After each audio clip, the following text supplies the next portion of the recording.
Hello everyone, and welcome back to Easy English Academy.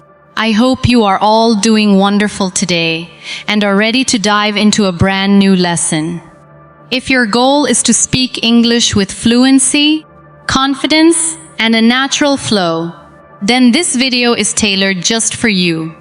Today, I am going to guide you through the process of thinking in English.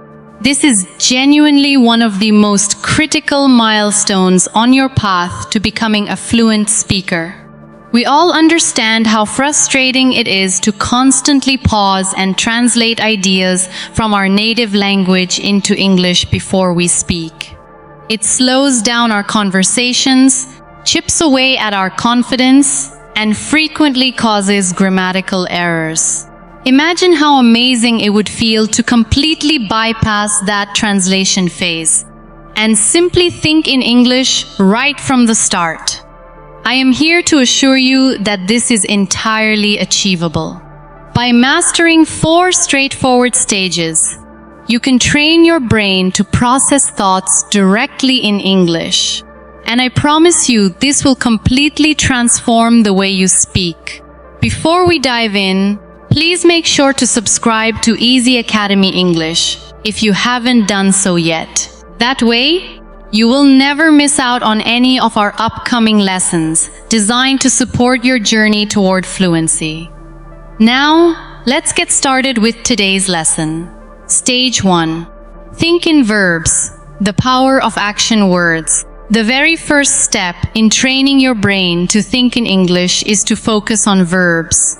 Verbs are the action words that drive a sentence, describing exactly what is taking place. We begin with verbs because action is constantly happening all around us. If we can immediately identify these actions in English, we can start constructing thoughts in our minds much more rapidly. Let's look at an example. Imagine you are strolling through Central Park in New York City. You notice people everywhere, all involved in different activities. What exactly are they doing?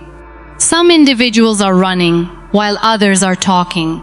You spot a dog chasing after a ball, and nearby, someone is feeding the pigeons. These ongoing actions are all represented by verbs: run, talk, chase, and feed. By simply observing the movement around you, you can begin to process those concepts directly in English. This exercise of observing and naming actions can be done absolutely anywhere. Whether you are waiting for a bus in London, standing at a red light, or relaxing at a Parisian cafe, there is always movement to observe. For instance, on a bustling street in Tokyo, you might see crowds walking quickly, a commuter riding a bicycle, or a circle of friends laughing. You can instantly note these activities in your mind. Walk, ride, laugh. But what if you are staying indoors at home, where things are quiet? You can still practice this by visualizing scenarios or looking at images. For example, if you look at a photograph of a family picnic, what actions can you identify? They might be eating, playing, or relaxing. Even when you are inside your own house, you can practice by focusing on your own routines. If you are in the kitchen, you might be cooking, cleaning, or washing dishes. Key practice tip: dedicate 5 to 10 minutes every day to focusing purely on verbs. Choose a different setting each day and consciously note the actions happening around you. By doing this consistently, you will condition your brain to recognize actions in English, making real-time descriptions much easier. Stage 2. Think in nouns, naming the world around you. Once you feel comfortable identifying actions, it is time to progress to nouns. Nouns are the words we use to identify people, places, things, or ideas.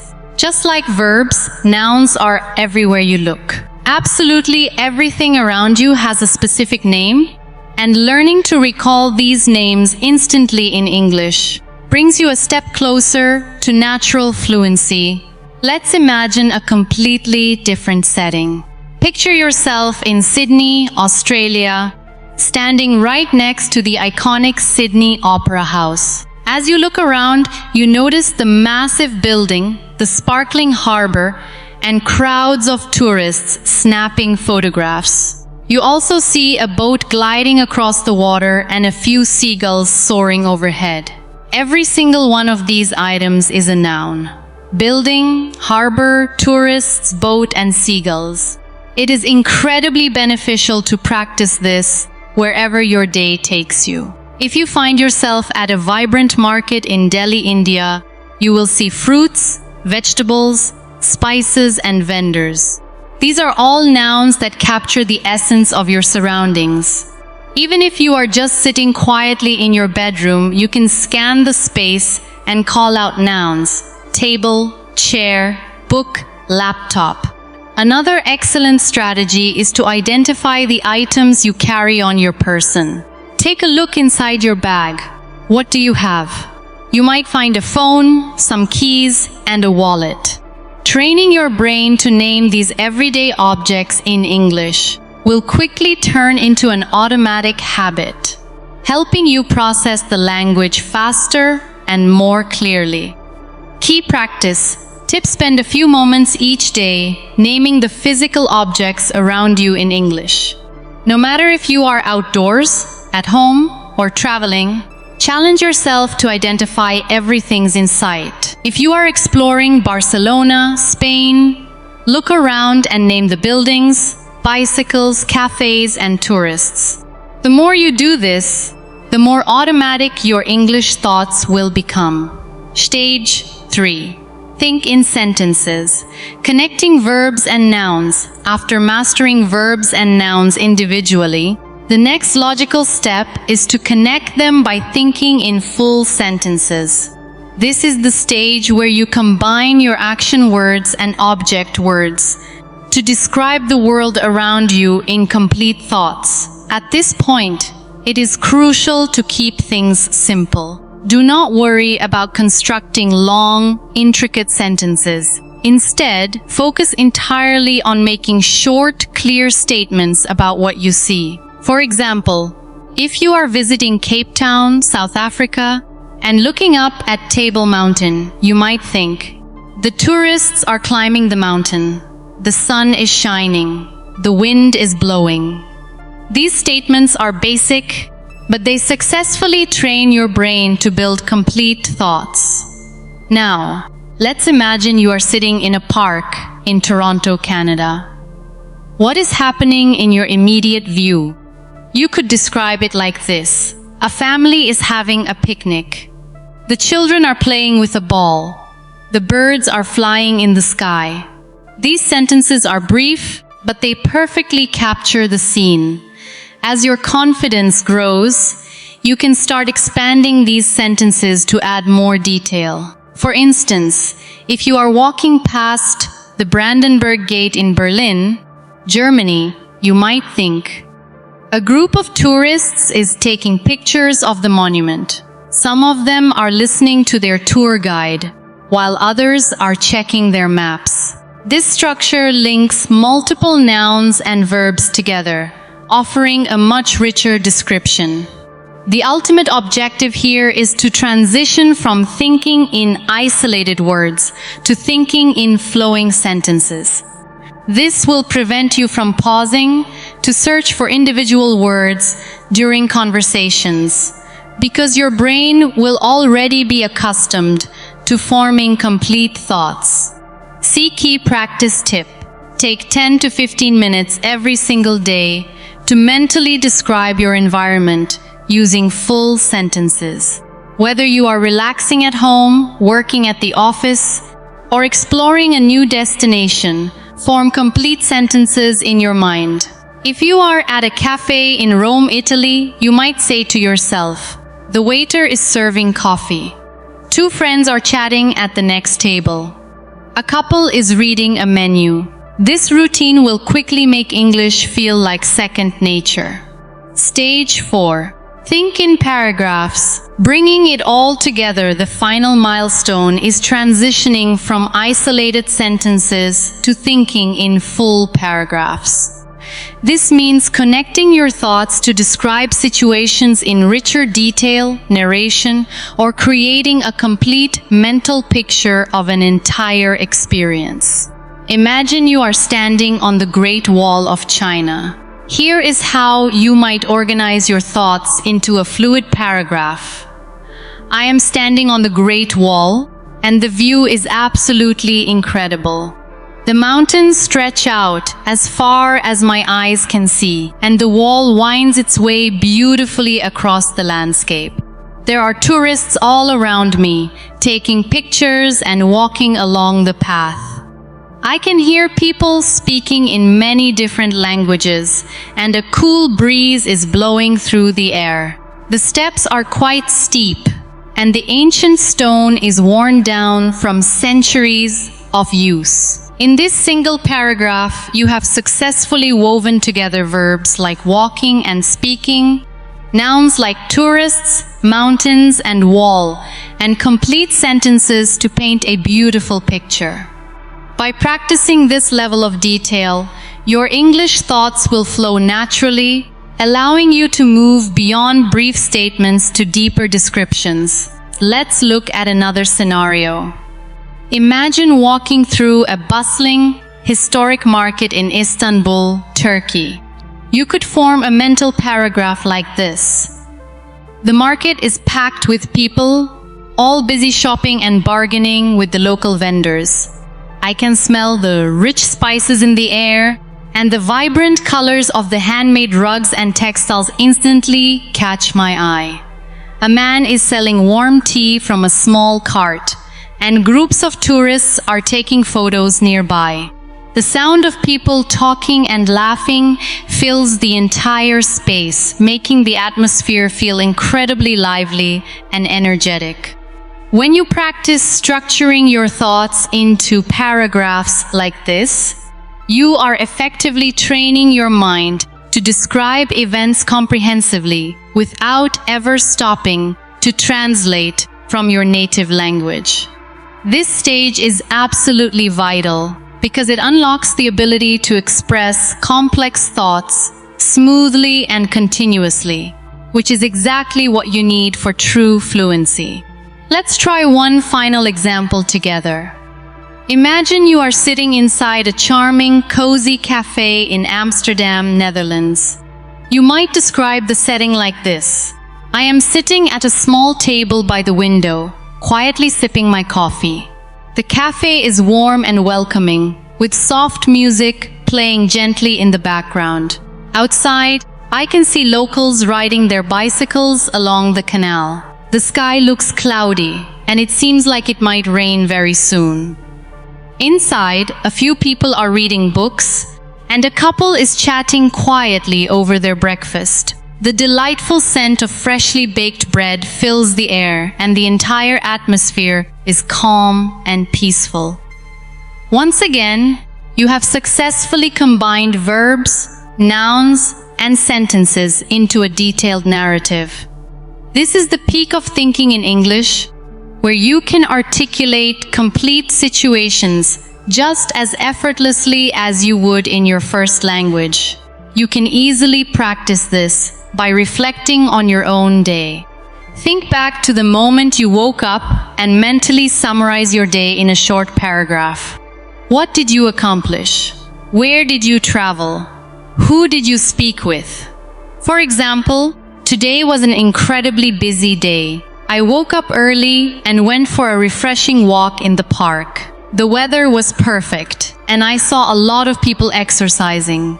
After that, I enjoyed breakfast at a small neighborhood cafe, where I ordered a cappuccino and a fresh croissant. Later on, I went to work and held a meeting with my team. We discussed our upcoming project, and everyone shared some fantastic ideas. In the evening, I met up with a close friend for dinner at a local restaurant. We had a wonderful time catching up and talking about our week, This type of daily reflection will dramatically boost your ability to recall vocabulary and describe real-life events with ease. Achieving fluency through consistent practice. Let's review the 4 distinct stages we have covered today. Asterisk, think in verbs.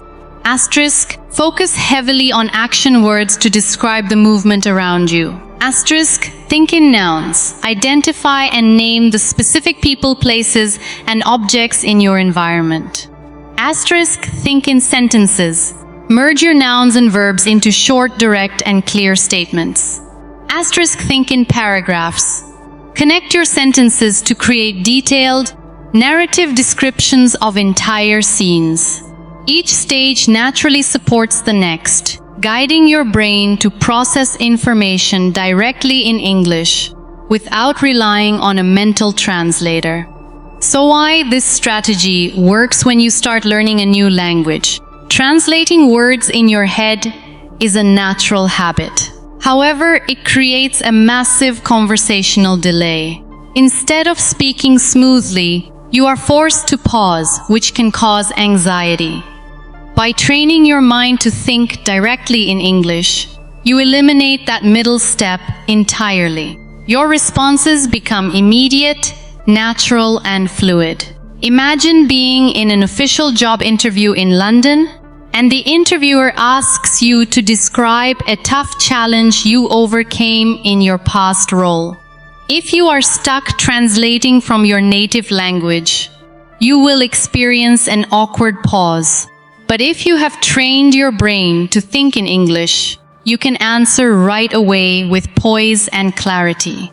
The exact same benefit applies to everyday life, whether you are chatting with new friends, delivering a presentation, or simply ordering a meal at a restaurant. The practical exercises for daily practice. To speed up your progress, integrate these 5 simple exercises into your daily routine. 1. Asterisk daily observations. Spend 10 to 15 minutes noting your surroundings in English wherever you are. On your daily commute, at a park, or walking through your neighborhood. 2. Asterisk picture descriptions. Find an interesting photo online or in an album. Look closely at the details and describe the scene out loud or in your head. For example, the sand is white, the water is crystal clear, and children are building a sandcastle. 3. Asterisk. Keep an English journal. At the end of the day, write a brief entry summarizing your activities, the places you went, and the people you interacted with, focusing on adding detail over time. 4. Asterisk. Talk to yourself. If you don't have a speaking partner, talk to yourself. Pick a fun topic, like summarizing your favorite movie, explaining a recipe, or sharing your weekend plans, and speak continuously for a few minutes.